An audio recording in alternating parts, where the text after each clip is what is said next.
We know the climate keeps changing all the time, and the question is, how much of this is natural and how much of this is man-made? And the evidence, and I'm quite sure of this, and I will defend this point of view, the evidence shows that it's primarily natural. The man-made component is negligible, insignificant, and not even worth talking about. Right. And unfortunately, it's driving our energy policy, and it's driving our energy policy into the ground. Ray, the peer-reviewed science, I'm afraid, disagrees with Dr. Singer. But don't take my word for it. Don't take Al Gore's word. Go to the National Academy of Sciences. They're the premier science institution of the country. It says very clearly that there is a scientific consensus on these points. There's no scientific consensus. Not only that, it's the three most prestigious scientists in the world, including several winners of the Nobel Prize, have told us time and again that with the colossal amounts of carbon that we spew into the atmosphere, it's just a cause and effect. The more carbon you put inside the atmosphere, the more heat from the sun is going to retain. It is us. In the past 150 years, the temperature of the planet has increased exponentially, and that's a fact. I mean, this is the only country in the civilized world where this debate is still taking place, whether this is done by the human beings or is done by nature. The rest of the world is already working on the solutions. Global warming is a scientific fact, and it's taking place. Professor Singer, let me ask you, what you imagine is going on when so many institutions, so many researchers are speaking up for a conclusion opposite to yours. In your view, are they misunderstanding the evidence, or is there something more sinister afoot where they're purposely misstating where the evidence would lead them?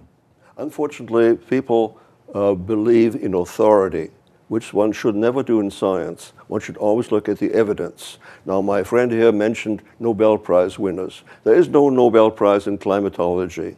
These are probably people who got the Nobel Prize in physiology or chemistry, but they know nothing about the climate. The fact that they pronounce on the climate does not impress me, nor does the National Academy of Sciences impress me. One has to look at the evidence. And when one looks at the evidence, and this is not just my view, but the view of many hundreds of scientists,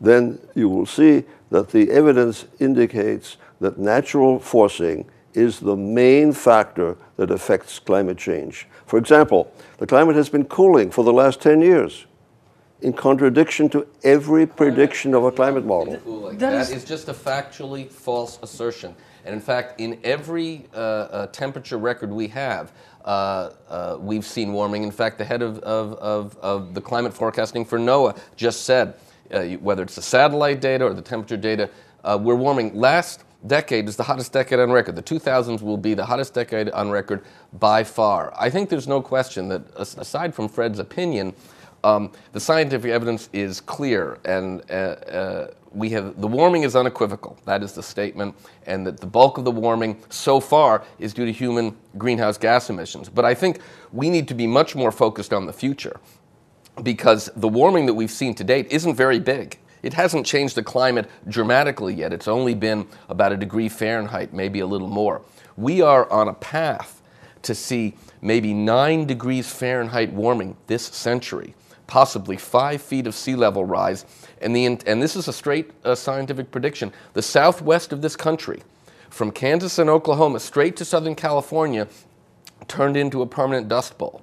The oceans are going to become acidified as we pour more and more carbon dioxide into them. As they get hotter, they will become huge areas of dead zones. I mean, we are talking about really catastrophic impacts on our current emissions path. You heard Javier say that this is the last country where this debate is even going on.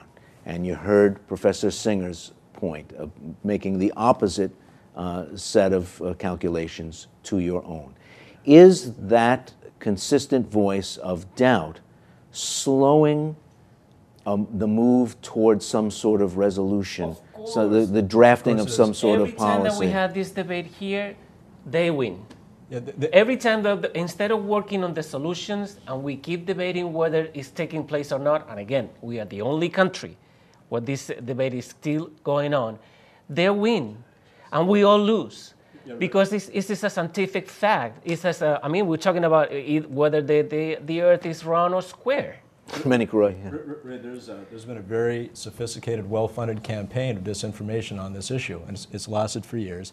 And it's interesting, you find overlapping and inconsistent arguments used by the other side, but they don't need to convince you of your logic, of their logic. All they need to do is create the appearance of a controversy. And that alone has been enough to keep the United States from the role of leadership on this issue that it really should be in.